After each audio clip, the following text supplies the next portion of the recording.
خاتم الانبیاء حق کا پیارا نبی سارے نبیوں سے افضل ہمارا نبی خاتم الانبیاء حق کا پیارا نبی سارے نبیوں سے افضل ہمارا نبی اشرف الانبیاء ہے ہمارا نبی وہ نبی کون امت کا پیارا نبی سب سے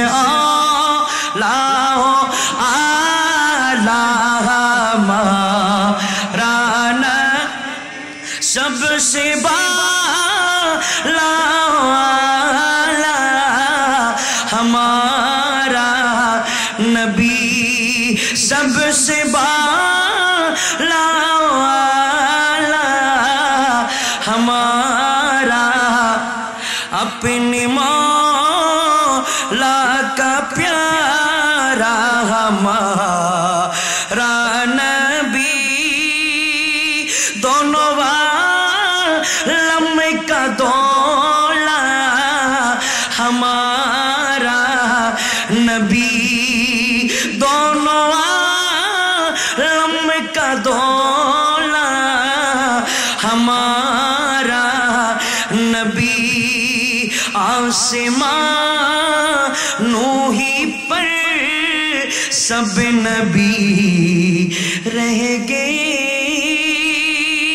عرش اعظم پہ پہنچا ہمارا نبی عرش اعظم پہ پہنچا ہمارا نبی خلق سے اولیاء سے رسول اور رسول سے اعلیٰ ہمارا اور رسول سے اعلیٰ ہمارا نبی سب سے اعلیٰ ہمارا نبی سب سے بالا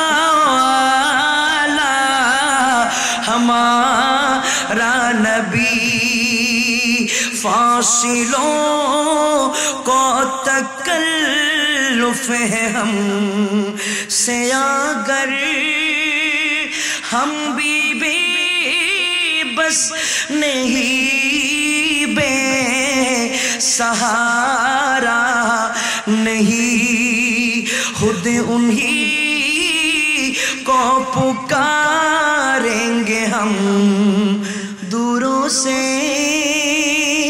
راستے میں اگر پاؤں تھک جائیں گے ہم مدینے میں تنہا نکل جائیں گے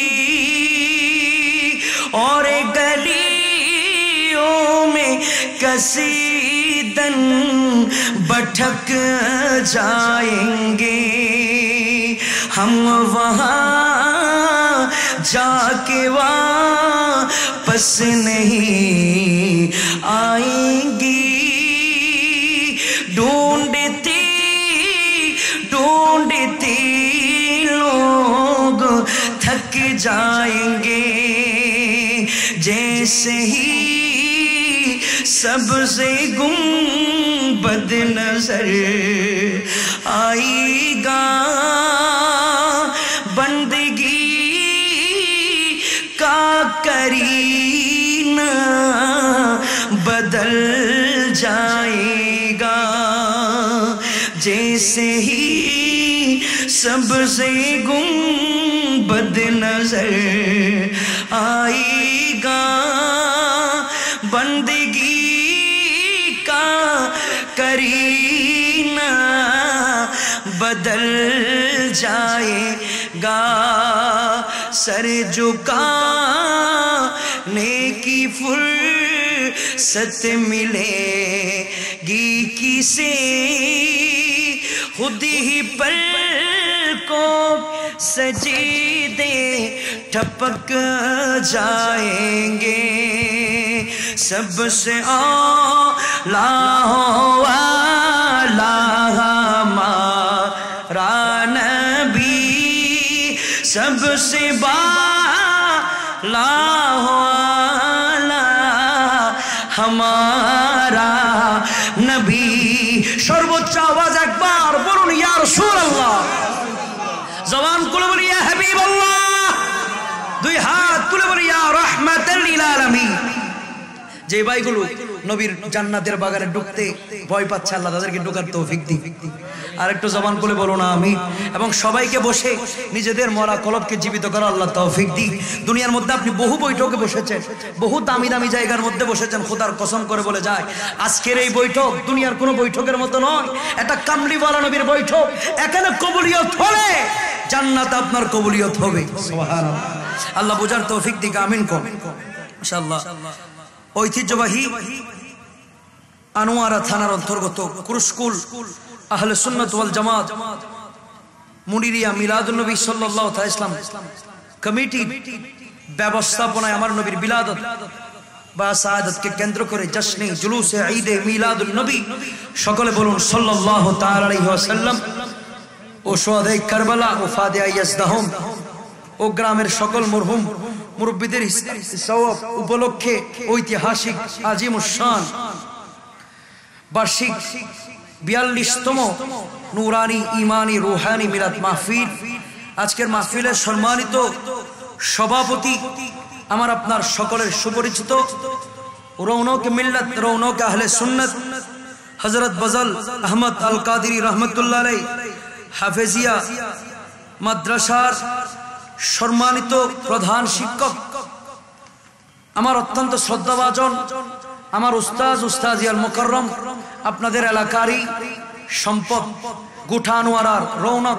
শুধু তাই নয়, গোটা বাংলাদেশে বেশিরভাগ আলেমরা যার কণ্ঠের সাথে কণ্ঠ লাগার কারণে দামি হয়েছে। সুবহানাল্লাহ, ওনার কণ্ঠকে আল্লাহ পাক রব্বুল আলামিন নিজের কুদরতে হাতে যেন বানিয়েছিল। এই কণ্ঠের তাসিরে গোটা বাংলার প্রায় জায়গায় আজকে যত সুর আপনি শুনেন, কোনো না কোনোভাবে ওনার অবশ্যই অবদান সেই সুরের ভিতরে আছে। আল্লাহ পাক রব্বুল আলামিন আমাদেরকে ওনার প্রোগ্রামের মধ্যে অংশগ্রহণ করার তৌফিক দিয়েছেন। আজকের মাহফিলের উনি সভাপতিত্ব করছেন। আপনারা অত্যন্ত ভাগ্যবান। আমার অত্যন্ত শ্রদ্ধাভাজন উস্তাদ হাফেজ মৌলানা মোহাম্মদ ফুরকান আল কাদেরী মুদ্দা জিল্লুহুল আলী, আল্লাহ হুজুরের হায়াতে বরকত দান করুক, আমিন বলুন। মহান রব্বুল ইজ্জতের দরবারে আমরা শুকর গুজার করছি, কারণ আল্লাহ পাক রব্বুল আলামিন এত বড় একটা প্রেমের মজলিসে কবুলিয়তের একটা প্রোগ্রাম 42তম বার, এখানে কবুল হওয়ার আর জায়গা বাকি নাই। কবুল 40 বছর পর্যন্ত হয়ে আসছে বিদায় 42তম করার আল্লাহ তৌফিক দিয়েছেন। সুবহানাল্লাহ, এত বড় একটা অনুষ্ঠানের মধ্যে আল্লাহ আমাদের মতো নাফরমান গুনাহগার, এখানে কত মানুষের চোখ দিয়ে নবীর প্রেমে হাবুডুবু খেলে চোখের পানি ফেলেছে। এখানে কত মানুষ গুনাহগার থেকে নেককার হয়েছে। এই মিলাদুন নবীর প্রোগ্রাম থেকে কত গুনাহগার নেককার হয়েছে, কত জাহান্নামী জান্নাতি হয়েছে।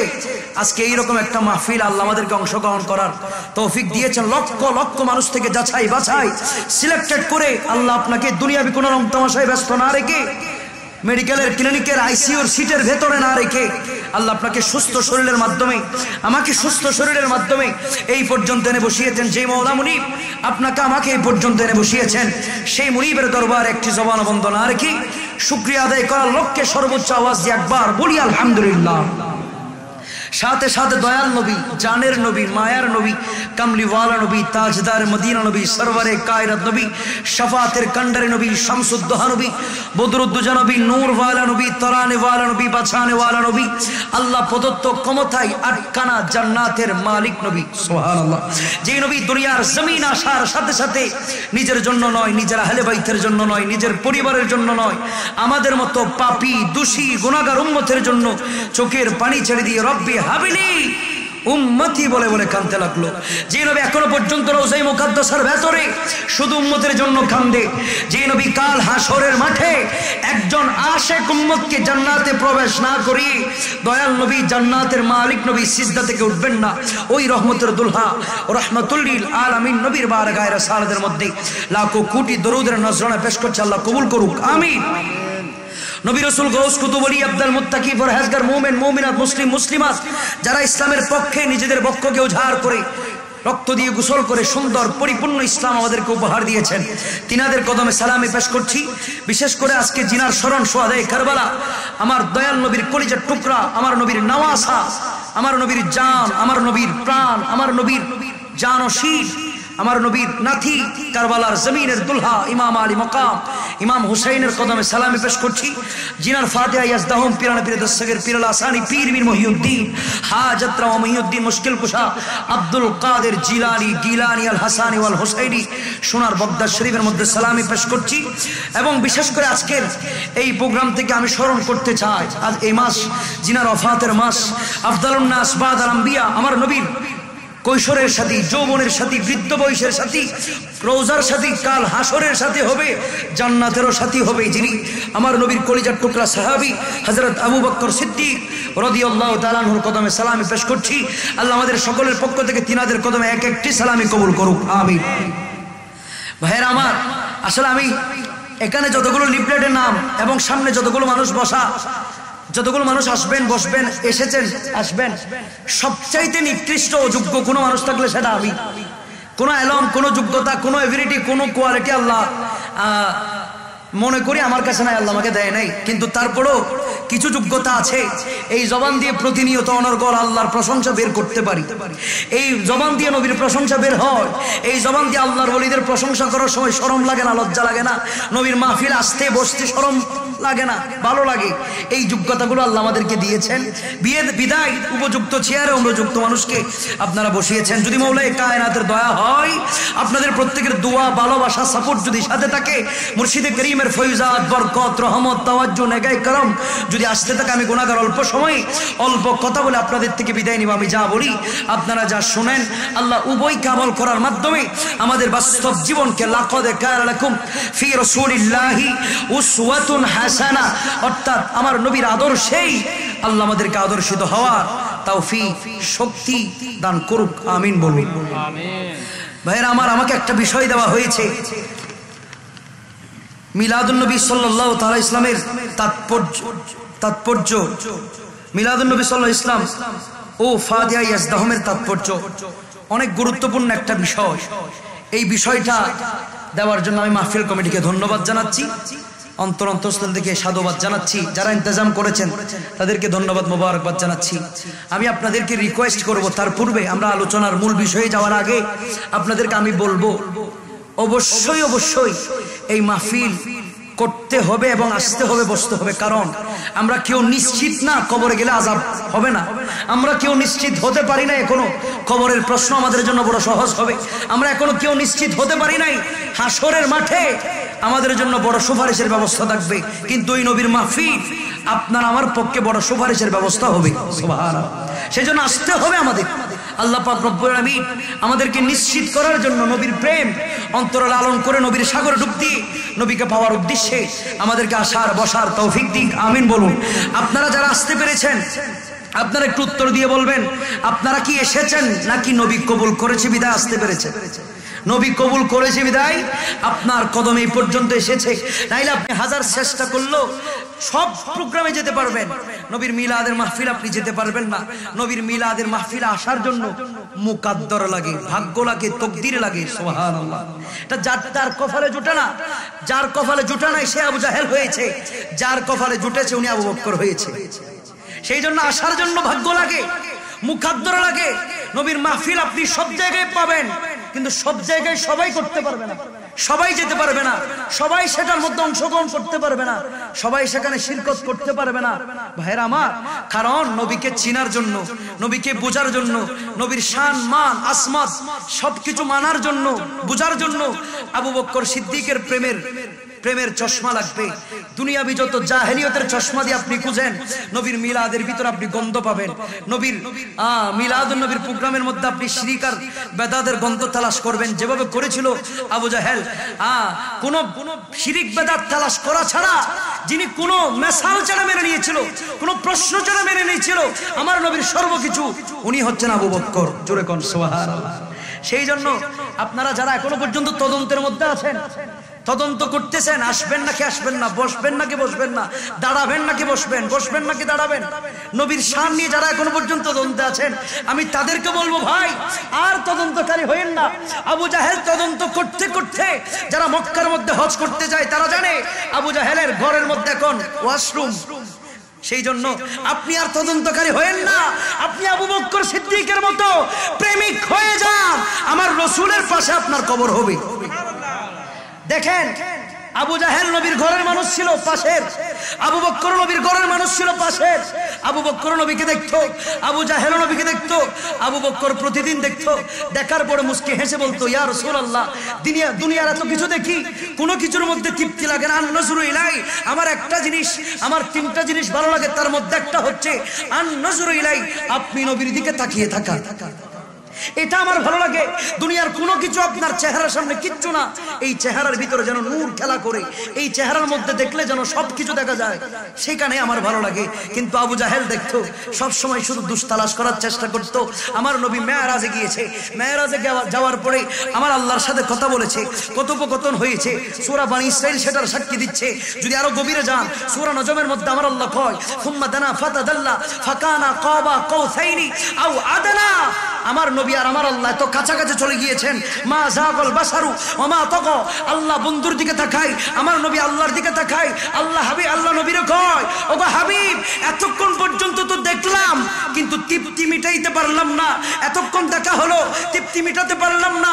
এমন ভাবে নবী আর আল্লাহ কাছাকাছি চলে গিয়েছেন, আরশ কুরসি সবকিছু আমার নবীর সামনে ফানি হয়ে গিয়েছে, সামনে চলে এসেছে।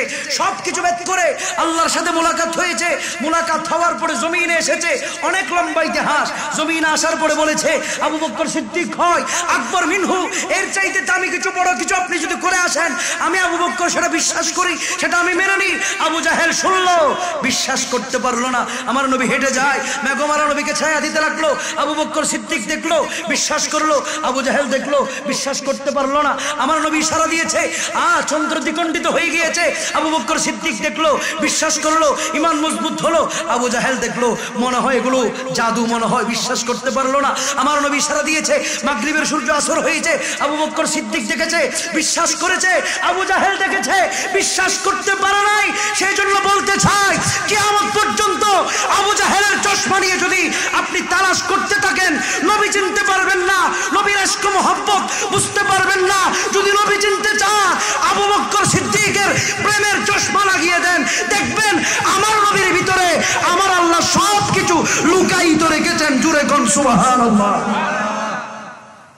সেই জন্য আমি বলতে চাই ভাইয়েরা আমার, নবীর মোহব্বত নিয়ে আর গবেষণা না করে, আবু জাহেলের মতো গবেষক না হয়ে নবীর প্রেমের গবেষক হয়ে যাও। সুবহানাল্লাহ কোন না ভাই, আমরা নবীর প্রেমের গবেষক হয়ে যাব।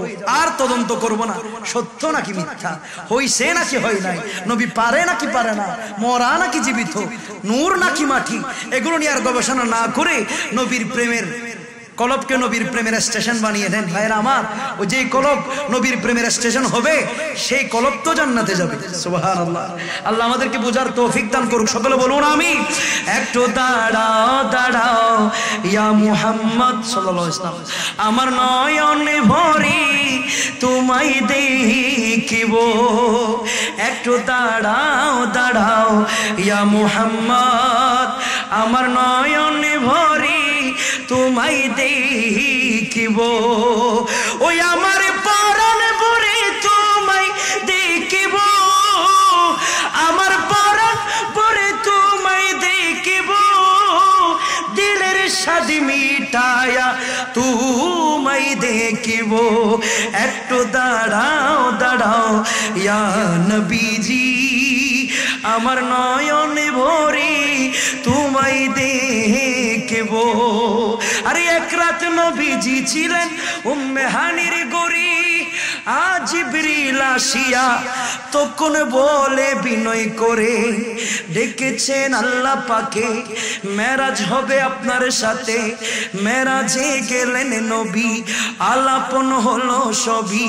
বিদায় বেলায় আল্লাহ তাআলা হলেন বেকরার। আমার আল্লাহ বলে দেখার ইশাত মিটল না আমার। জুড়ে কন্যা সুবহানাল্লাহ। বিদায় বেলায় আল্লাহ তাআলা হলেন বেকরার। আমার আল্লাহ বলে দেখার ইশাত মিটল না আমার। বন্ধু আরো কিছু সময় থাকো, দিলের স্বাদ মিঠায়া তোমায় দেখিবো। একটু দাঁড়াও দাঁড়াও ইয়া মুহাম্মদ, আমার নয়ন ভরি তোমায় দেখিবো। একটা আওয়াজ করে কি বলা যায় না সুবহানাল্লাহ? ভাইরা আমার, সেই জন্য রিচার্জকারী হয়েন না। আল্লাহ নিজেই জিনার শান বাড়াতে ব্যস্ত। আল্লাহ নিজেই যেখানে বলছেন ওয়া রাফা'না লাকা যিকরাক, আল্লাহ নিজেই যেখানে বলছেন ওয়ালাল আখিরাতু খায়রুল লাকা মিনাল উলা, আল্লাহ নিজেই যেখানে ওয়ালা সাওফা ইউতিকা রাব্বুকা ফাতারদা বলতে লাগলেন, সেখানে দুনিয়ার সব প্রাইম মিনিস্টার মেনে, দুনিয়ার যত নেতা মন্ত্রী ম্যাজিস্ট্রেট সবাই মিলে চেষ্টা করলো আমার নবীর শান একটা সেকেন্ডের জন্য কমবে না। কারণ বাড়ানোর দায়িত্ব নিয়েছে কে? বাড়ানোর দায়িত্ব নিয়েছে কে? আল্লাহ। আল্লাহ আমাদেরকে বোঝার তৌফিক দিক, নবীর শান বুঝে, নবীকে আপন ভেবে, নবীর সাথে নবীর রঙে রাঙ্গানোর, নবীর আদর্শ দিয়ে নিজের জীবনকে সাজানোর আল্লাহ আমাদেরকে তৌফিক দান করুক, আমিন। ভাইয়ের আমার, আমাকে একটা বিষয় দেওয়া হয়েছে, এই বিষয়টা আমি আগে ক্লিয়ার করেছি। কেন? আবু বকর সিদ্দিকের চোখ দিয়ে এই বিষয়টা শুনতে হবে। আবু জাহেলের চোখ দিয়ে যদি এই বিষয়টা শুনেন, কিয়ামত পর্যন্ত শুনলো আমল করতে পারবেন না। শুনবেন বের হয়ে যাবে, শুনবেন বের হয়ে যাবে, কোনোভাবে আপনি হেদায়েতের রাস্তায় আসতে পারবেন না, গবেষণায় থাকবেন। সেই জন্য নবীর প্রেমের গবেষক হবেন, নবীর দুষ তালাশের গবেষক হতে যাবেন না। কারণ নবীর প্রেমের গবেষক যিনি, নবীর শান বাড়ানোর গবেষক যিনি, উনি হচ্ছেন স্বয়ং আল্লাহ। জোরে কন্যা সুবহানাল্লাহ। সেই জন্য আমরা কুরআন কারীম থেকে একটা আয়াতের টুকরো তেলাওয়াত করেছি। আয়াত, পুরো আয়াতে কারীমা তেলাওয়াত করেছি, যেটা সূরা আল ইমরানের 81 নম্বর আয়াত। যে আয়াতখানা আপনারা কোরআন শরীফের সূরা আল ইমরান উল্টাইলেই পাবেন। সেখানে যে বিষয় আমাকে দিয়েছেন, বিষয়কে লক্ষ্য করে গিয়ে আয়াতে কারীমা পড়া, সেখানে আমার আল্লাহ সুস্পষ্টভাবে বলেছেন, আমি যদি আপনাকে কিয়ামত পর্যন্ত মিলাদুন নবীর কথা বলি, আপনি বলবেন হুজুর পকেটের কথা মানার সময় নাই, কোরআনের কথা বলেন। এখন কোরআনের মধ্যে যদি স্বয়ং আল্লাহ নিজেই বলে, তাহলে আমার কথা শোনার দরকার নাই, আর খুদার কথা না শুনলে তার ঈমান নাই। কথা বলুন ঠিক কিনা? খুদার কথা অবশ্যই মানতে হবে, কারণ কোরআনের লেখক আমি নই। কোরআনের লেখক দুনিয়ার কোনো মন্ত্রী, ম্যাজিস্ট্রেট, মুফতি, মুহাদ্দিস, ফকিহ, দুনিয়ার কোনো গবেষক নয়। কোরআনের ডিরেক্টর স্বয়ং আল্লাহ। কোরআন যিনি সংরক্ষক করেন তিনি হচ্ছেন আল্লাহ। কোরআনের যিনি গবেষক তিনি হচ্ছেন আল্লাহ। কারণ আল্লাহ নিজেই বলছেন, ইন্না নাহনু নাযালনা যিকরা ওয়া ইন্না লাহু লাহাফিজুন। এই কোরআনের একটা নুকতা পরিবর্তন করার ক্ষমতা আল্লাহ কাউকে দিয়ে নাই, কারণ রক্ষা করার দায়িত্ব তো আল্লাহ নিয়েছেন। জোরে কন্যা সুবহানাল্লাহ। সেই জন্য সেই কোরআন থেকে আমরা কথা বলবো, যে কোরআনে কোনো সন্দেহ নাই, যালিকাল কিতাবু লা রাইবা ফীহি। যে কোরআনে কোনো সন্দেহ নাই, সন্দেহ করলে কোনো ঈমান থাকবে না। সেই কোরআনের মাধ্যমে আমার আল্লাহ যদি আমাদেরকে ক্লিয়ার করে যদি বলে দেয়, এই মিলাদুন নবী আমি নিজেই পালন করি, মিলাদুন নবী আমি নিজেই প্রতিষ্ঠিত করেছি, মিলাদুন নবীর সাক্ষী আমি আল্লাহ, তাহলে দুনিয়ার কোনো মোল্লার ফতোয়া শোনার আর সময় নাই, কারণ মিলাদুন নবীর পক্ষে ফতোয়া দিবেন স্বয়ং আল্লাহ। জোরে কোন সুবহানাল্লাহ। এখন আপনারা একটু বলেন, ফতোয়া কি আমার মুখ থেকে শুনবেন নাকি আল্লাহর মুখ থেকে শুনবেন? আল্লাহর মুখ থেকে শুনলে সেটা নিয়ে আর কোনো বার্গেনিং হবে না, সেটা নিয়ে কোনো বাড়াবাড়ি হবে না, সেটা নিয়ে মারামারি, কাটাকাটি, লাফালাফি এগুলো হবে না। আমরা সেই জন্য শুনবো আল্লাহর মুখ থেকে আল্লাহ কি বলতে চাই মিলাদুন নবীর ব্যাপারে। সূরা আলী ইমরান 81 নম্বর আয়াত আমার আল্লাহ কয়, বিসমিল্লাহির রহমানির রহিম, ওয়া ইয আখাযাল্লাহু মিসাকান নাবিয়্যিনা লামা আতাইতুকুম মিন কিতাবিন ওয়া হিকমা। জোরে কোন সুবহানাল্লাহ। যারা দাঁড়িয়ে আছেন আমি তাদেরকে বলবো ভাই রিকোয়েস্ট, আপনাদেরকে আমি রিকোয়েস্ট করবো বসেন, 10 মিনিট আপনি বসেন, যদি ভালো না লাগে আপনি উঠে যাবেন। 10টা মিনিট বসবেন, যদি ভালো না লাগে আপনার ইখতিয়ার, আমার কোনো কিছু নাই। আপনি বসেন 10টা মিনিট, তারপর আপনি উঠে যাবেন। ভাইয়ের আমার, যারা বসেছেন তারা কত বড় খুশনসিব আপনারা জানেন না, আপনাদের কোনো আন্দাজ নাই কিরকম খুশনসিব। ভাইয়ের আমার দেখেন, আমি আপনাদেরকে বলি, আপনারা এখানে বসে বসে বলছেন সুবহানাল্লাহ, আলহামদুলিল্লাহ, লা ইলাহা ইল্লাল্লাহ। ওরা মানসম্মানী ব্যক্তি, ওরা এখানে বসলে ইজ্জত সম্মান চলে যাবে, ওদেরকে আর রিকোয়েস্ট করা যাবে না। নবীর সুজানে বলেছিলাম, নবীর মাহফিলে বসার জন্য কি লাগে? ভাগ্য লাগে। আচ্ছা খেয়াল করেন, এই যে আপনারা বসছেন, বলছেন সুবহানাল্লাহ, বলছেন আলহামদুলিল্লাহ, বলছেন লা ইলাহা ইল্লাল্লাহ, বলছেন ইয়া রাসূলুল্লাহ, এই শব্দগুলোর ওজন আপনি জানেন না, আপনার কোনো ধারণা নাই, আপনার কোনো আন্দাজ নাই। আমাকে আওয়াজ করে বলবেন, আপনারা বাজার করেন নাকি করেন না? বাজার করেন আপনারা? পরিবারে মানুষজন আসেনি? আপনি যদি বাজার না করেন পরিবারের সবাই উপবাস থাকবে, সেই জন্য আপনার বাজার করতে হবে। আমি জিজ্ঞাসা করলাম, ভাইজান আপনি কি কিনেন? বলো হুজুর গোশত কিনি খাওয়ার জন্য। আরেকজনকে জিজ্ঞাসা করলাম, ভাই কি কিনেন? বলো হুজুর কম্বল কিনি, শীতকালে কম্বল ছাড়া ঘুমানো অসম্ভব। আরেকজনকে জিজ্ঞাসা করলাম, ভাই কি কিনেন? বলো হুজুর লাইট কিনি, ফ্যান কিনি, এসি কিনি, লাইট, এই সব কিছু কিনে। এতগুলো কিনেন কেন? আমার ভাই কয়, হুজুর এতগুলো না কিনলে আরামে ঘুমাবো কেমনে, আরামে থাকবো কেমনে, আরামে খাবো কেমনে? তখন আমি জিজ্ঞাসা করলাম, ভাইজান আপনি আরামে থাকবেন কয়দিন, খাইবেন কয়দিন, কোনো নিশ্চয়তা আছে? আমার ভাই বলে, কোনো নিশ্চয়তা নাই, কারণ আল্লাহ নিজেই তো কোরআনে বলছেন, আল্লাযী খালাকাল মাউতা ওয়াল হায়াতা লিয়াবলুয়াকুম আইয়ুকুম আহসানু আমালা। হায়াত আমাদের কন্ট্রোলে নাই। আমার আল্লাহ কয় মৃত্যুর গ্যারান্টি আছে, বাঁচার কোনো গ্যারান্টি নাই। জোরে কোন সুবহানাল্লাহ।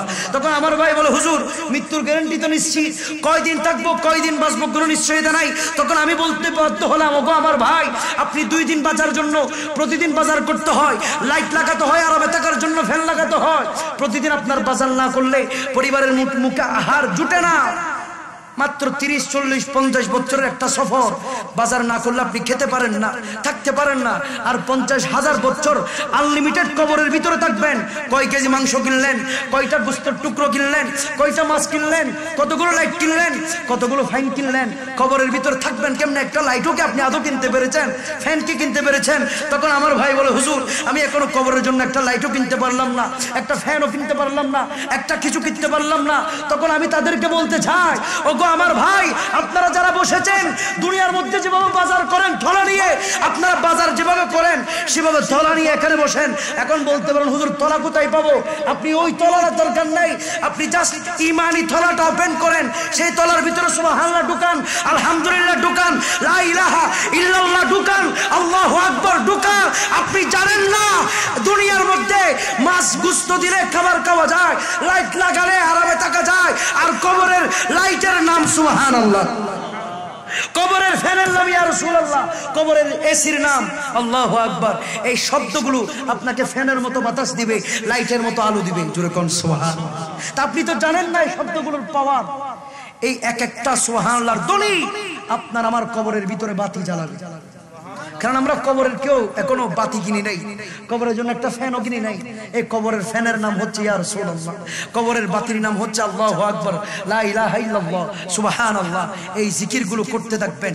এই মাহফিলে এই শব্দগুলো আপনি উচ্চারণ করছেন, এদিকে উচ্চারণ করতে আসেন, আপনার তলার ভিতরে গাঁটটি ফিলাপ হয়ে যাচ্ছে। কবরে যাবেন, এক একটা শব্দ বেরিয়ে আপনাকে কবরের ভিতরে বাতাস দিবে, আলো দিবে। জোরে কোন সুবহানাল্লাহ। এখন থেকে সুবহানাল্লাহ আস্তে আস্তে বলবো, কেমন নাকি জোরে জোরে বলতে হবে? যারা বলতে পারবো একবার বলি সুবহানাল্লাহ, এবার বলুন আলহামদুলিল্লাহ, লা ইলাহা ইল্লাল্লাহ।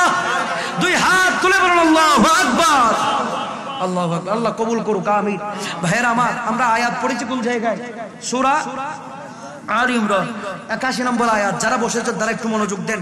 বাকি কে বসছে কে বসছে না, আমি কোনো সময় মাহফিলে মানুষকে ডাকি না, আসলে এটা অভ্যাস নাই।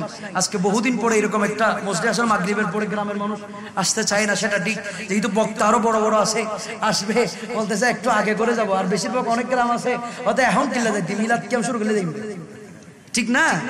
হ্যাঁ, আপনারা হয়তো আমার আলোচনায় আপনাদের অন্তরে মজা না লাগতে পারে, কয়েকটা কারণ আছে।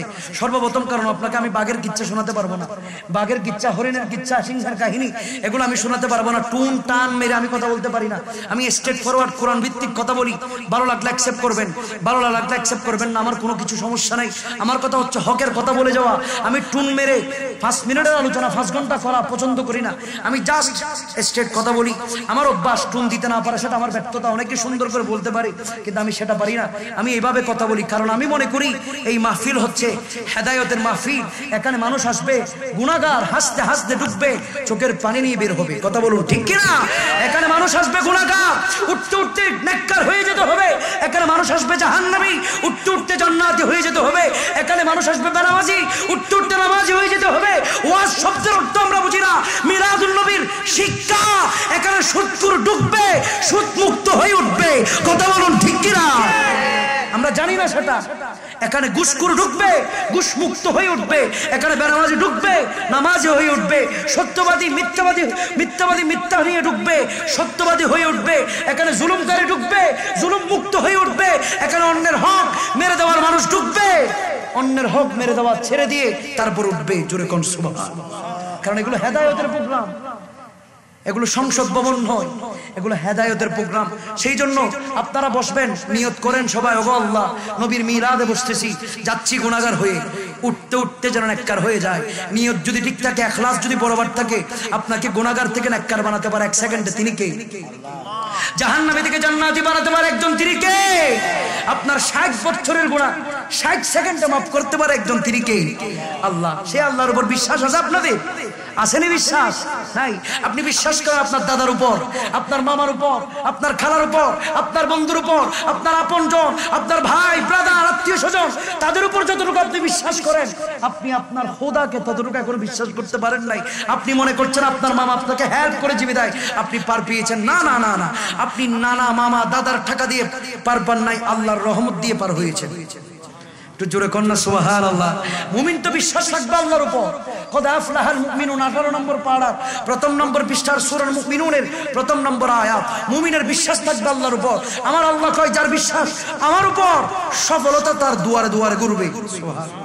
তো বিশ্বাস করি তো দাদা নানা আপনজন মামাদের উপর, নেতাদের উপর, আমরা বিশ্বাস করবো আল্লাহর উপর। কারণ আমার আল্লাহ এমন একজন খোদা যিনি আপনার বিশ্বাসঘাতকতা করবে না। দুনিয়ার মানুষ সবার আপনার চোখের পানির সাথে প্রতারণা করলো, আমার আল্লাহ আপনার চোখের পানির সাথে প্রতারণা করবে না।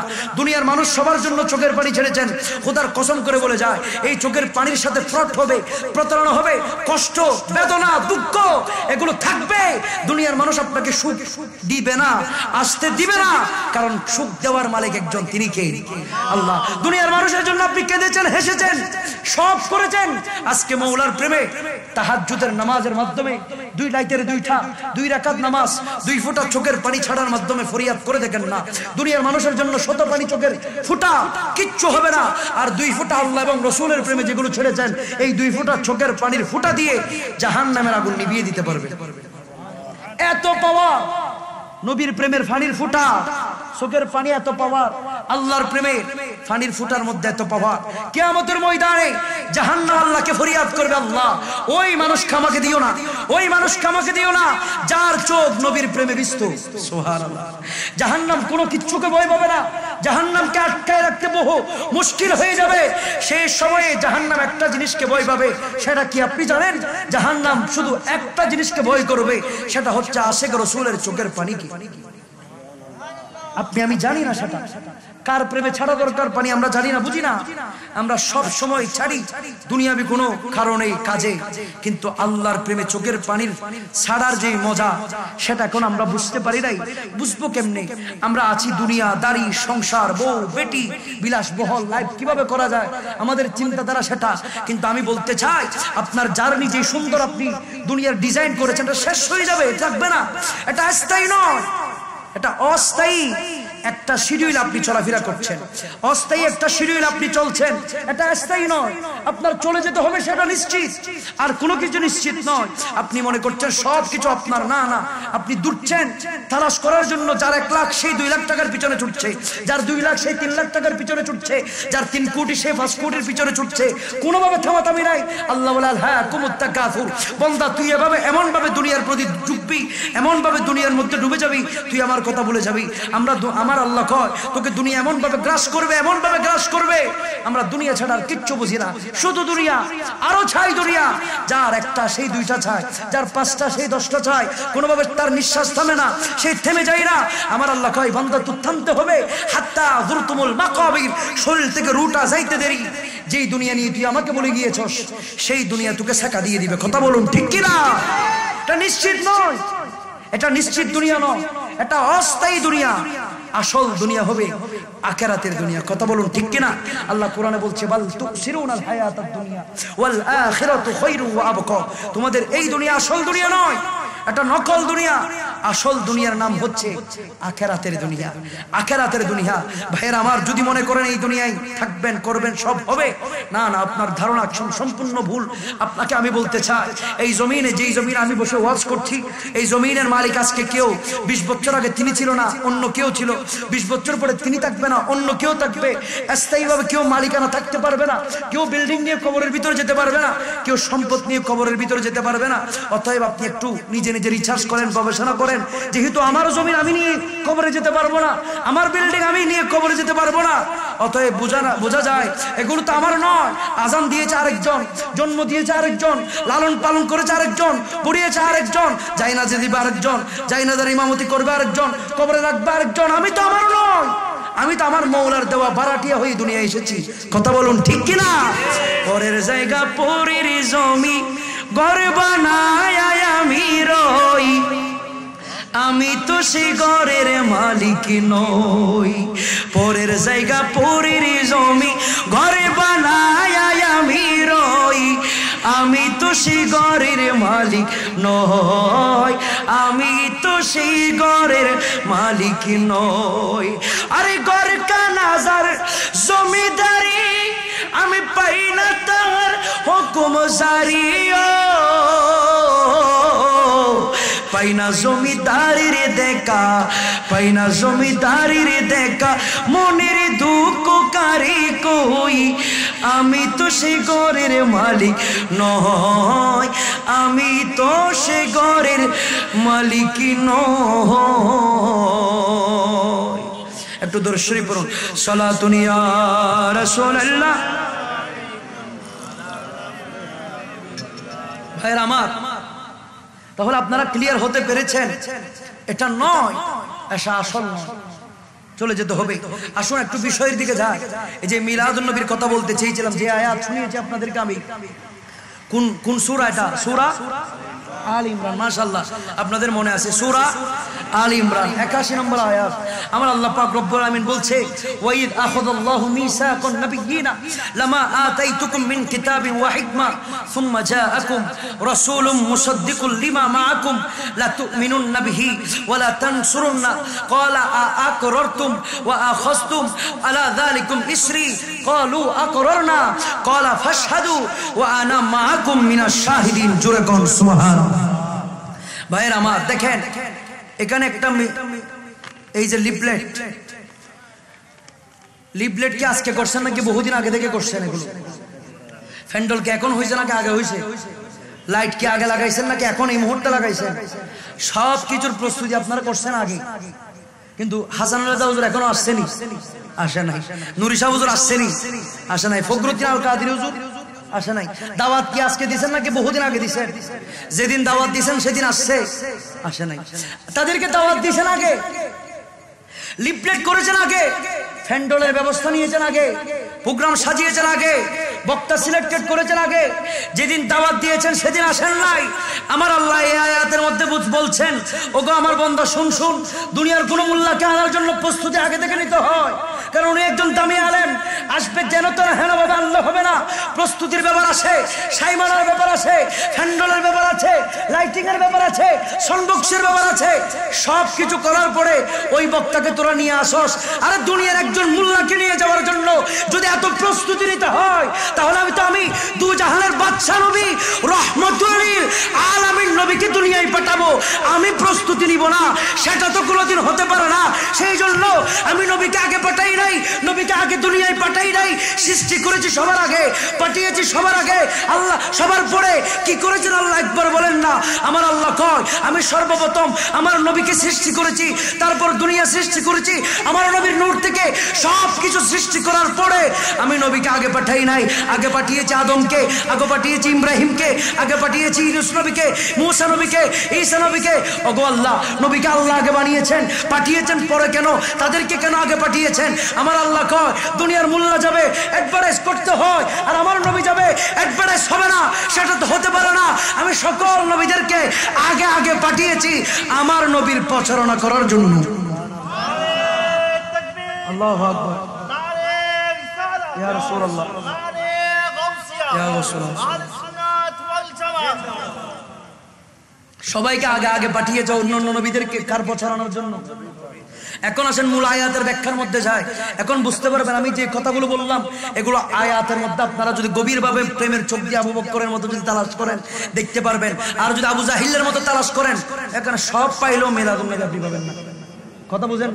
বুঝতে হবে যে একদম আবু বকর সিদ্দিকের প্রেমের চশমা দিয়ে বুঝতে হবে, প্রেম দিয়ে বুঝতে হবে। আর যদি আবু জাহিলের মতো তদন্ত কমিটি বসাই দেন, হবে নাকি হবে না, করছে নাকি করে নাই, তাইলে হবে না। আপনি গবেষণা করতে করতে কবরে চলে যাবেন। বুঝেন নাই? দেখেন আমার আল্লাহ কয় হাবিব আপনি স্মরণ করুন, ওই আখাযাল্লাহু মিসাকান নবী, আপনি স্মরণ করুন সেই সময়ের কথা যখন আমি দুনিয়া সৃষ্টি করি নাই, রূহের জগতের মধ্যে সকল নবীদেরকে একত্রিত করে আমি আল্লাহ ছিলাম বক্তা, সকল নবীরা ছিল শ্রোতা। জোরে কোন সুবহানাল্লাহ। আজকে মিলাদুন নবীর মাহফিল আপনি করছেন, সেদিন রূহের জগতে করেছিলেন আল্লাহ। আমার আল্লাহ ছিল বক্তা। দুনিয়ার কোন মোল্লাকে শ্রোতা বানাই নাই, কারণ আল্লাহ জানে দুনিয়ার মোল্লারা শ্রোতা হইলে একজন আরেকজনের বিরুদ্ধে চলে যাবে। ঠিক কিনা বলেন না? এখন কেউ কাউকে সহ্য করতে পারে না, শুধু বিরোধিতা। বিশেষ করে আলেমরা শুধু গুতাগুতি, ঠেলাঠেলি, মারামারি, কালা গ্রুপ, সাদা গ্রুপ, এগুলো নিয়ে আমরা এক থাকতে পারি না। গুতাগুতি ছাড়া আমাদের সংসার হয় না। আমরা এগুলোর মধ্যে মজা খুঁজি। সেই জন্য দুনিয়ার কোন মোল্লাকে আমার নবী আমার আল্লাহ মিলাদুন নবীর মাহফিলে রাখে নাই। জোরে কন্যা সুবহানাল্লাহ। ভাইরা আমার দেখেন এখানে খেয়াল করেন যে কথা বলতে চাচ্ছি, কেন রাখে নাই জানেন? কারণ দুনিয়ার মোল্লারা পক্ষ বিপক্ষ নেই, নবীর শান সবাই মানতে পারে না। কিন্তু নবীদের মধ্যে নবীর শান, আমার নবীর শান সবাই এক কথায় এক আওয়াজে এক ধ্বনিতে মেনে নিয়েছিল। জোরে কন্যা সুবহানাল্লাহ। কিন্তু বিরোধিতা করতেছে কারা? মোল্লারা। যারা বিরোধিতা করে তাদের ব্যাকগ্রাউন্ড আমরা আল্লাহর পক্ষ থেকে ক্লিয়ার হচ্ছে। তারা জাতির সামনে বারবার বলতে চায় আমরা এই দেশের মধ্যে ইসলাম কায়েম করব, খেলাফত কায়েম করব, নিজাম কায়েম করব। তারা এই কথা বলতে দেরি, তাদের কোনো মানুষকে জানার মধ্যে ধরা খাওয়াইতে আল্লাহ দেরি করে না। ঠিক কিনা বলেন না? গতকালকে মসজিদের মধ্যে সহবাস, ঠিক না? শান্তশিষ্ট বাইতুল মুকাররমের জুতা মারামারি গোটা দুনিয়াকে, মুসলিম সমাজকে অপমানিত করেছে। কথা বলুন ঠিক কিনা? তারা বারবার বোঝাতে চায় আমরা সভ্য, আমরা চুরি করি না। আল্লাহ গোটা পৃথিবীর মানুষকে দেখেছে মুর্শিদপুরের গরু চুরি করার সময়। ঠিক কিনা বলেন না? তারা গোটা পৃথিবীকে বোঝাতে চায় আমরা শান্তশিষ্ট, কিন্তু আল্লাহ তাদেরকে বারবার বোঝায় তোরা শান্তশিষ্ট নয়, তোদের ভিতরে জ্বালাও, ফুরাও, বাস আগুন দেওয়া কোন সুন্নির ব্যাকগ্রাউন্ডে দেখাতে পারবেন না। আহলে সুন্নাত ওয়াল জামাত যার অন্তরে ধারণ করে সে কোনোদিন বাসে আগুন দেওয়াতে বিশ্বাসী নয়, সে দেয় নাই, দিবে না। আমার নবীর আদর্শ কারো ক্ষতি করা নয়, কাউকে হেল্প করা। কিন্তু তারা বারবার তাদেরকে নিষ্পাপ দাবি করতে চায়। মিডিয়ার মাধ্যমে দেখা যায় বাসের মধ্যে টুপি নিয়ে, জুব্বা নিয়ে তারাই আগুন জ্বালায়। কথা বলুন ঠিক কিনা? তারা আগুন জ্বালায়। বারবার তারা নিজেদেরকে ক্লিয়ার করতে চায়। আল্লাহর কুদরতি মায় তাদেরকে আল্লাহ প্রতিনিয়ত বেজ্জুত করে যাচ্ছে। ঠিক কিনা বলেন? জাতির সামনে ফেরেশতার মতো কথা বলে, মানে একদম কাঁচা ফেরেশতা এখন আল্লাহর জমিনে নামছে, খুব সুন্দরভাবে ফেরেশতার মতো কথাবার্তা বলে। কিন্তু আল্লাহ বলে তুই যত ফেরেশতা শ্বাস না কেন, অপমান তোর জন্য আমি সৃষ্টি করছি। সুন্নি আলেম অপমানিত হতে হয় না। ঠিক কিনা বলেন না? তারা এখনো মনে করছে সুন্নি আলেমদেরকে মামলা ঠামলা দিয়ে দামিয়ে দিবে, কোনোভাবে নামিয়ে দিবে, মামলা দিলে আমরা ভয় পেয়ে যাব, আমরা শেষ হয়ে যাব, নষ্ট হয়ে যাব। তারা জানে না আমাদের সুন্নিদের ইতিহাস, কারবালার প্রান্তরে ইমাম হুসাইনের গলার উপর, গর্দানের উপর তলোয়ার ধরে ঈমান নিতে পারে নাই। তারা কিভাবে মনে করে আমরা সহজে ঈমান বিক্রি করব? কথা বলুন ঠিক কিনা? আরে শহীদ নূর ইসলাম ফারুকী যদি একটা সেকেন্ডের জন্য তাদের পক্ষে হাত মেলাতো, হয়তো নূর ইসলাম ফারুকী আমাদের সামনে আজকে জীবিত থাকতো। কিন্তু বাতিলের সাথে আপোষ করে নাই, ঈমান বিক্রি করে নাই। ফারুকী বলে প্রয়োজন আমি জীবন দিব, যার কলমে নবী আছে, যার কলমে নবীর প্রেম, তার কদম আমার মাথার উপর। আর যার কলমে নবী নাই, সে আমার স্যান্ডেলের ফিতার উপযুক্ত না, তাকে আমি স্যান্ডেলের দুলাও মনে করি না। সে আমার কাছে সর্বশ্রেষ্ঠ, যার কলমে নবী আছে। কথা বলুন ঠিক কিনা? সেই জন্য আমরা সুন্নি, আমরা বলতে চাই আমরা সুন্নি, সুন্নি সম্মেলন করি। আজকে যারা বাতিল ফেরকা, তারা কি করে আপনারা জানেন? আপনারা তো ওগুলো মিডিয়ার মধ্যে দেখা দরকার। যারা সুন্নিদেরকে ভণ্ডামি এসে বলে, তারা যখন অন্য কোন রাষ্ট্রের মধ্যে যায়, তাদেরকে যখন জিজ্ঞাসা করে আপনারা কি কওমি, আপনারা কি এই, আপনারা কি সেই, তখন তারা তাদের আইডেন্টিটি কওমি এই সেই এগুলো বলে না। তারা বলে বাংলাদেশের এবং গোটা পৃথিবীর প্রায় মানুষ সুন্নি, আমরা আহলে সুন্নাত ওয়াল জামাত। বাতিলরা ফিট বাঁচায় আমাদের নাম বেছে। ওই যে দেখেন নাই, যিনি আজীবন মিলাদুন নবীর বিপক্ষে ফতোয়া দিয়েছিল, উনি যখন অন্য জায়গায় ডলারের মাহফিলে গেছে, তখন বলতেছে গোটা ভারত উপমহাদেশে আমরা সবাই সুন্নি। যারা সাহাবীদেরকে মানে, যারা আল্লাহ রসুলকে মানে, রসুলের আদর্শই চলে, তাদেরকে বলা হয় সুন্নি, আমরাই সুন্নি। জোরে কোন সুবহানাল্লাহ। কার মুখ দিয়ে আল্লাহ কি বের করতেছে কোন জায়গায়, মানুষকে বারবার বোঝাচ্ছে। কিন্তু কিছু পুকার দল, তাদের হাতে বারবার ব্যবহার হয়। তারা এক মুখে বলে সুন্নি মানি জিলাফি, আবার বলে আমরা নিজেরাই সুন্নি। তারা এক মুখে বলে সুন্নি মানি বেদাতি, তারা আবার নিজেরাই দেখি বেদাতের কাজগুলো করে। সুন্নি মানি ভণ্ডামি করে, তারা নিজেরাই দেখি মসজিদে মারামারি করে।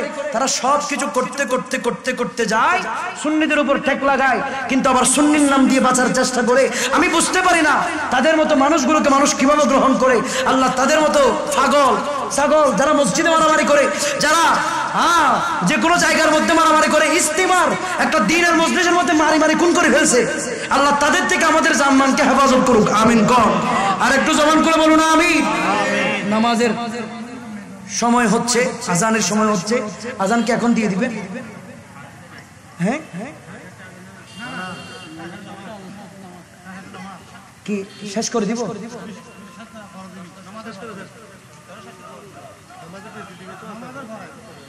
নামাজের পরে এখন তো 6:57।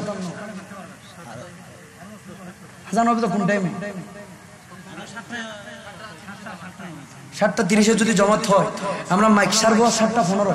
7:15 আজান হবে, 7:30 নামাজ হবে। এখন কেন ছেড়ে দিব? আমরা তো জামাত এখানে পড়বো। একটু আওয়াজে বলুন মারহাবা। ইনশাআল্লাহ আমাদের মাহফিলের প্যান্ডেলের মধ্যে আমরা জামাত সহকারে মাহফিল নামাজ পড়ে নেব ইনশাআল্লাহ। মাহফিল যেভাবে হোক, মিলাদুন নবীর প্রধান এবং প্রথম শিক্ষা নামাজ ঠিক টাইমে হতে হবে। ঠিক কিনা বলেন? এই ভুলটা কোনো সময় করবেন না, আল্লাহ বোঝার তৌফিক দিক। এই তাদেরকে আপনি শেষ করে দিতে বলে সবাইকে গোলমাল করে দিচ্ছেন। আচ্ছা, একটু দরুদ শরীফ পড়ুন। সালাতুন ইয়া রাসূলুল্লাহ। আযান 7:30। সালাতুন ইয়া রাসূলুল্লাহ আলাইকুম সালামুন ইয়া হাবিবাল্লাহ মুহাম্মদ মুস্তাফা জানি खुदा को खुदा जाने मोहम्मद मुस्तफ़ा को सलातुन या रसूलल्लाह अलैकुम सलामुन या हबीबल्लाह। रसूल खुदा के गुलामी में क्या नहीं, रसूल खुदा की गुलामी में क्या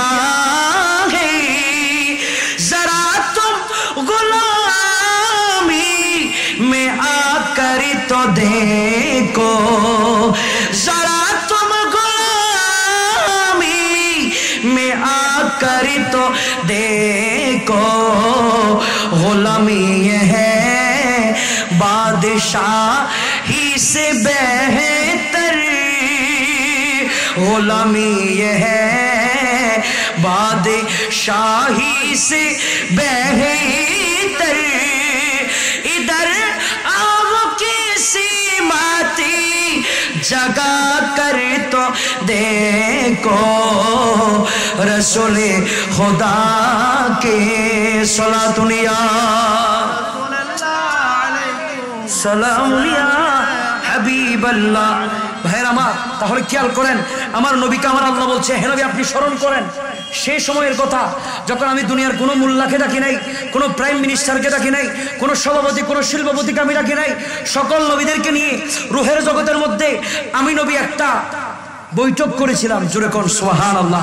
তা আমার নবীকে এটা স্মরণ করতে বলে আমার আল্লাহ বলে, আমার আল্লাহ সেখানে কি করেছেন জানেন? আমার আল্লাহ সকল নবীদেরকে বসিয়েছে, মুসা নবী, ঈসা নবী, ইব্রাহিম নবী, ইউনূস নবী, সকল নবীদেরকে বসিয়ে আমার আল্লাহ বক্তা হয়ে ওয়াজ শুরু করছে, মিলাদুন নবীর ওয়াজ। সকল নবীদেরকে বলতেছে, তো ওগো মুসা, ওগো ঈসা, ওগো ইব্রাহিম, তোমাদেরকে আমি নবুয়ত দিব, তোমাদেরকে আমি হিকমত দিব, তোমাদেরকে আমি এই দিব, সেই দিব, সব দিব, কিন্তু তোমরা আমাকে ওয়াদা দাও, মিসাক দাও, অঙ্গীকার দাও, তোমাদের থেকে একটা কাজ করতে হবে। ওগো আল্লাহ, কি করতে হবে? আমার আল্লাহ বলে, তোমাদেরকে আমি দুনিয়ার মধ্যে পাঠাবো, পাঠানোর পরে একজন নবী আসবে যার নাম ওসমান আহমদ, জমিন হবে মুহাম্মদুর রাসূলুল্লাহ সাল্লাল্লাহু তাআলা আলাইহি ওয়াসাল্লাম। ওই জমিনের মধ্যে তোমাদের সময় যদি ওই নবীর আগমন হয়, তোমরা সেই নবীর আগমনকে সম্মান জানাবা, স্বাগতম জানাবা। তাফসীরকারকরা তাফসীর করতেছে, সেই নবীর আগমনকে কেন্দ্র করে তোমরা প্রয়োজন নিজেদের সিংহাসন ছেড়ে দিয়ে সেই নবীকে বসিয়ে দিবা। জোরে কোন সুবহানাল্লাহ। ভাইরা আমার, সেই নবীর আগমন, এই আগমন যেটা হবে বলছে সকল নবীদেরকে আমার নবী, সেই আগমনের নাম হচ্ছেই মিলাদুন নবী। সেই আগমনের নাম কি? মিলাদুন নবী। মিলাদুন নবী স্বয়ং আমার আল্লাহ সকল নবীদেরকে বসিয়ে অঙ্গীকার নিয়ে আমার আল্লাহ আলোচনা করেছেন। এই আগমন সেটা যদি আমরা না বুঝি তাহলে বারবার আমাদের ভিতরে তর্ক হবে। আগমন মানে জন্ম, আগমন মানে আমার নবীর আগমন। এই আগমন শব্দ যেটা, সেটার নাম হচ্ছে মিলাদুন নবী। জুড়ে কোন সুবহানাল্লাহ। তাহলে মিলাদুন নবীর আলোচনা করছে কে আগে? কোথায় করছে? রুহের জগতে। এই রুহের জগতের মধ্যে আমার আল্লাহ মিলাদুন নবীর সর্বপ্রথম আলোচনা করেছে। দুনিয়ার সকল মোল্লা মিলে যদি এটার বিরোধিতা করার মাধ্যমে শেষ করা যাবে? করা যাবে না। কারণ আমার আল্লাহ নিজেই তো মিলাদুন নবীর আলোচক। দুনিয়ার মোল্লা কি ফতোয়া দিয়েছে সেটা শোনার সময় আমাদের মাঝে নাই, সেটা শুনতে আমাদের শোনার কোনো প্রয়োজন আমাদের মধ্যে নাই। কারণ মিলাদুন নবীর পক্ষে এবং মিলাদুন নবীর প্রতিষ্ঠা তা স্বয়ং আল্লাহ। জোরে কন্যা সুবহানাল্লাহ। আমার আল্লাহ একটা বিশাল হিকমত অবলম্বন করেছেন, কুদরতি ভাবে একটা হিকমত অবলম্বন করেছেন। আমার আল্লাহ কি করেছেন জানেন? আমার আল্লাহ মিলাদুন নবীর মাহফিল করার পরে দুনিয়ার কোন মোল্লা ম্যাজিস্ট্রেটকে বলে নাই তোমরা সাক্ষী হও, দুনিয়ার কাউকে সাক্ষী বানাই নাই। কারণ আমার আল্লাহ জানে দুনিয়ার মধ্যে এমন একটা সময় আসবে মানুষ, মোল্লারা এগুলো নিয়ে বিরোধিতা করবে, মিলাদুন নবী মেনে নিতে পারবে না। সেই জন্য আমার আল্লাহ দুনিয়ার কাউকে সাক্ষী না বানিয়ে ক্বালু আকরারনা ক্বালা ফাশহাদু ওয়া আনা মাআকুম মিনাশ শাহিদিন। আমার আল্লাহ দুনিয়ার কোন মোল্লাকে সাক্ষী না বানিয়ে স্বয়ং আল্লাহ নিজেই মিলাদুন নবীর সাক্ষী হয়ে গিয়েছেন। জোরে কোন সুবহানাল্লাহ। আমার আল্লাহ বলতেছে মিলাদুন নবীর সাক্ষী স্বয়ং আমি আল্লাহ, এবং তার পাশাপাশি তোমরা নবীরা যারা উপস্থিত হয়েছে তোমরা একজন আরেকজনের পক্ষে সাক্ষী হয়ে যাও। আল্লাহ আমাদের প্রোগ্রামকে কবুল করুক, আমিন বলুন। আর একটু জবান করে বলুন আমি। এই আজানের বিরতি দিব বলার সাথে সাথে সবাই উজু করতে চলে গেছে সম্ভবত। আমার এই মোটামুটি রাখি সবাই বলতেছে নামাজের বিরতি দ্রুত উজু করতে চলে গেছে। তা আপনারাও যাদের উজু নাই তারা উজু করবো আমরা একটু পরে। আমি আলোচনার যে মুখ্য বিষয় মিলাদুন নবীর উপর সেটা ক্লিয়ার করার মোটামুটি আপনাদেরকে ক্লিয়ার করতে সক্ষম হয়েছে। আপনারা কি বুঝতে পেরেছেন? যতটুকু এটা কোরআনের ভাইরা নয়, আমি হাদিস থেকে বলি নাই। কারণ হাদিস বলতে গেলে জাল মারি দেয়, বলে জাল মারছে, এটা দয়ুব হাদিস, এটা দুর্বল হাদিস। কিন্তু কোরআনকে যে দয়ুব বলবে, দুর্বল বলবে, তার ইমানটা দুর্বল হয়ে যাবে। কথা বলুন ঠিক কিনা? ওই যে আপনারা দেখেছেন একজন সরকার পতনের আগে তার অহংকার আমিত্বে টিকে যায় নাই, তার দাপটে গোটা বাংলাদেশ কেঁপেছে। সে বলেছিল মিম্বরে দাঁড়িয়ে, হাদিসে তো বহু ভুল, কোরআনের কিছু কিছু জায়গায় ভুল আছে, এগুলো সংশোধন করতে হবে। সেই মানুষকে বুঝিয়েছিল কোরআনের বহু জায়গায় ভুল আছে, এগুলো ঠিক করতে হবে। আমার আল্লাহ গোটা দুনিয়ার মানুষকে দেখাইছে কোরআনে ভুল নাই, তোর গোটা ক্যারেক্টারটা ভুল। ঠিক কিনা বলেন? সেই জন্য কোরআনে যারা ভুল ধরতে এসেছে যুগে যুগে, তারা এক একজন নিজের ক্যারেক্টারলেস হয়েছে, আর যারা কোরআন নিয়ে গবেষণা করেছে তারা আল্লাহর বলি হয়েছে। তো সেজন্য আমরা গবেষক হব, ভুল ধারক হব না। ডক্টর মরিস বুখাইলির ইতিহাস আপনারা শুনেছেন। ইসলাম নিয়ে গবেষণা করতে গিয়ে, কোরআন নিয়ে গবেষণা করতে গিয়ে ইমানওয়ালা হয়ে গিয়েছিল। জোরে কন্যা সুবহানাল্লাহ। সেই জন্য গবেষক হন, কারণ কোরআন থেকেই তো বিজ্ঞান। গবেষক হন, আপনি বড় সায়েন্টিস্ট হবেন, কোরআন নিয়ে গবেষণা করেন, বড় বৈজ্ঞানিক হবেন। কোরআনের দুশ্মন হতে যাবেন না, কারণ কোরআনের সাথে দুশ্মনী শুরু করলে গোটা পৃথিবীকে আল্লাহ আপনার দুশ্মন বানিয়ে দিবে। আর যেখানে কোরআনের সাথে দুশ্মনী করলে গোটা পৃথিবী আপনার দুশ্মন হয়ে যাবে। কোরআন যার সিনার মধ্যে এসেছে তিনার সাথে দুশ্মনী করে আপনি আবার সুখের আশা করেন, তাহলে আপনার মতো বোকা, আপনার মতো ডামিস, আপনার মতো পাগল পৃথিবীতে কেউ নাই। কারণ নবীর সাথে বন্ধুত্ব যারা করেছে তারা কামিয়াব হয়েছে, ছোট হয় নাই। নবীর সাথে আবু বকর সিদ্দিক বন্ধুত্ব করেছে, জান্নাতি বিছানায় শুয়ে আছে। কিয়ামতের ময়দানে আমার উম্মতের মধ্যে সর্বপ্রথম জান্নাতে প্রবেশ করবে। নবীর সাথে গৌসে পাক বন্ধুত্ব করেছে, সাধারণ বন্দার কাতার থেকে টেনে এনে আমার আল্লাহ ফাত্তাবিউনি ইউহিব্বুকুমুল্লাহ বন্ধুর কাতারে বসিয়েছে। আপনিও দয়াল নবীর প্রেমিক হয়ে যান, সাধারণ আবুল কালাম থেকে আবুল কালাম শাহ হয়ে যাবেন। জোরে কোন সুবহানাল্লাহ। সেই জন্য আমরা নবীর প্রেম বিতরণ করি। আল্লাহ আমাদেরকে বোঝার তৌফিক দান করুক, আমিন বলুন। এই যে ফাতিহা ইয়াজদাহুমের কথা বলছেন, এটা বিশাল একটা সমুদ্র। এখানে যদি আমি ঢুকি তাহলে বের হওয়া সম্ভব নয়। যতগুলো মানুষ আপনারা বসেছেন, এই বিষয়গুলো আসলে বোঝার জন্য আমাদের যে পরিস্থিতি দরকার, সেই পরিস্থিতি আমরা হয়তো বলতেও জানবো না। আমিও ছোট মানুষ, আপনারাও হয়তো ইয়া করতে। তারপরে আমি শর্টকাট একটা ব্যাখ্যা দিচ্ছি। ফাতিহা ইয়াজদাহুম নিয়ে যদি আমরা কোনো সময় বিরোধিতা করি, এটা বিরোধিতা হবে বিশাল বিরোধিতা, কারণ আমরা অজ্ঞ, সেটা প্রমাণিত হয়ে যাবে। আমরা যারা মিলাদুন নবী বিরোধিতা করি তারাও অজ্ঞতা, সেটা আমরা বুঝতে পারি। যারা যখন মুখের মধ্যে এরকম স্পিকার নিয়ে বলে মিলাদুন নবী মানে বেদাত, তখন আমরা বুঝতে আর দেরি থাকে না তার জন্মের ভিতরে বেদাত আছে। কারণ মিলাদুন নবী মানে নবীর জন্ম, এটা বেদাত হয় কেমন আবার? কারণ আরবি বুঝতে হবে, আরবি না বুঝলে জামিলা। যদি বলেন না এটা বেদাত, তাহলে আমি বলবো ভাই আপনি নবীর আগমনটাই মানেন না।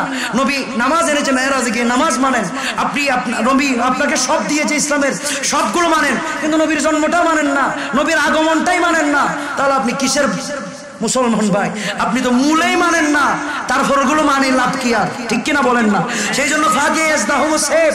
যদি না বুঝে বড় ঝামেলা, আর বুঝলে কোনো ঝামেলা নাই।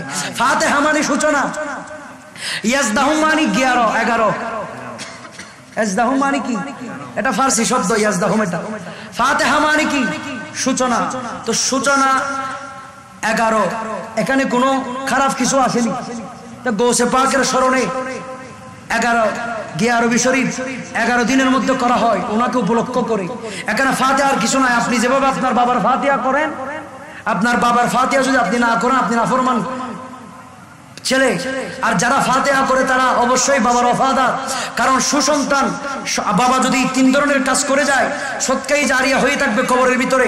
তার মধ্যে একটা হচ্ছে সুসন্তান রেখে যাওয়া, যেই সন্তান বাবার জন্য ফাতিহা করবে, জিয়ারত করবে। জোরে কন্যা সুবহানাল্লাহ।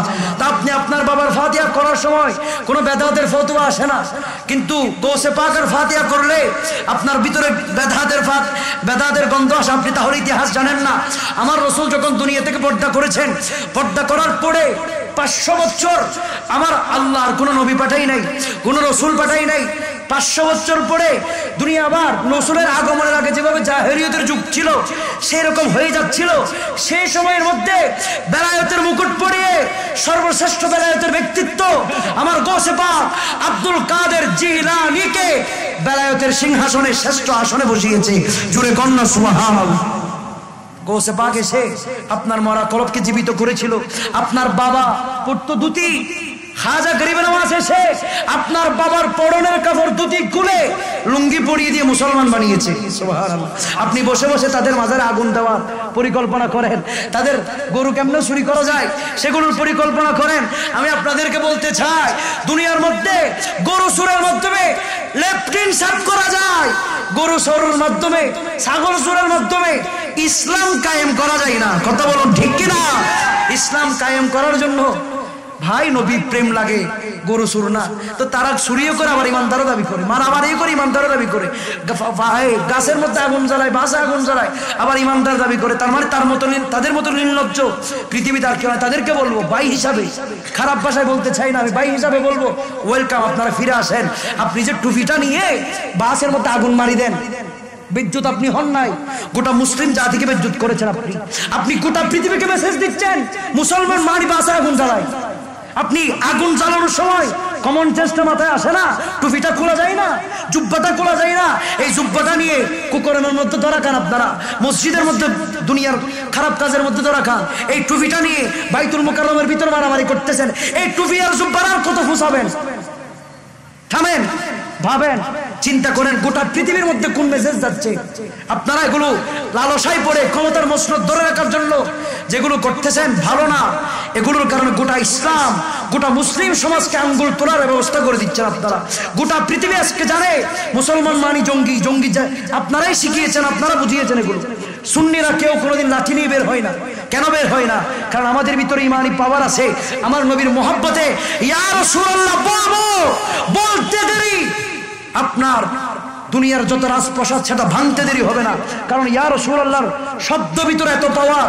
আলা হযরত মুজাদ্দিদে দ্বীন মিল্লাত ইমাম আহমদ রাজা খাঁ ফাজিলে বেরলভী আলাইহির রাহমা, উনি বলছে ইয়া রাসূলুল্লাহ শব্দটা এত শক্তিশালী, তুমি কোনো বাতিল ফেরকার কলবে যদি আগুন জ্বালাতে চাও, ম্যাচ মারতে হবে না, কাঠি মারতে হবে না, লাঠি দিয়ে আঘাত করতে হবে না। কি করবো? আলা হযরত বলে গাইজো মে জল জায়ে বেদীনों के दिल या रसूल अल्लाह की कसरत कीजिए। কিছু করতে হবে না, শুধু ইয়া রাসূলুল্লাহর নারা লাগিয়ে দাও, সে অটোমেটিক জ্বরে সরকার হয়ে যাবে। সেই জন্য আমাদের থেকে লাঠি নিয়ে ঘুরতে হয় না, আগুন নিয়ে ঘুরতে হয় না, নারায়ে রিসালাতের স্লোগান লাগালে তাদের সুলকানে শুরু হয়ে যায়। কথা বলুন ঠিক কি না? সেজন্য কোনো ইতিহাস নেই, আমরা মারামারি করি না, গাটাগাটি করি না। আমি তাদেরকে বলবো ফিরে আসেন। আর পৃথিবীর মধ্যে ইসলাম জাতিকে ছোট করিয়েন না। আপনাদের কারণে মুখ দেখাতে লজ্জা লাগে, ঝগড়া করেন আপনারা, সব উপাধি দেন আপনারা, ষড়যন্ত্র করেন আপনারা, দুষ্টা মুসলিম সমাজের হচ্ছে। ভাইয়ের আমার, আমরা ফিরে আসবো আমার রসুলের উসওয়ায়ে হাসানা বুকে ধারণ করার তৌফিক, বুকে লালন করার চেষ্টা করব। আল্লাহ আমাদেরকে বোঝার তৌফিক শক্তি দান করুক, আমিন। তারাও গিয়েছে উজু করার জন্য, আপনাদের যারা উজু নাই তারা উজু করে ফেলেন। সঠিক সময়ের মধ্যে আমরা নামাজ আদায় করব। আল্লাহ পাক রব্বুল আলামিন আমাদের জবান দিয়ে যা বলে যা বলার তৌফিক দিয়েছে, আমি সবার আগে আমাকে, তারপর আপনাদেরকে আমল করার তৌফিক দান করুন, আমিন। 5 ওয়াক্ত নামাজ ঠিক রাখবো, মা বাবার গোলামি ঠিক রাখবো, তখন মিলাদুন নবীর সাকসেস আসবে। সূচনা আমি বলেছিলাম মিলাদুন নবীর সফলতা বেনামাজি নামাজি হওয়া, মিলাদুন নবীর সফলতা সুদকুর সুদমুক্ত হওয়া, বেনামাজির সফলতা খারাপ কাজ থেকে ফিরে এসে ভালো কাজের মধ্যে ধাবিত হওয়া। আল্লাহ আমাদেরকে বোঝার তৌফিক দান করুন, আমিন।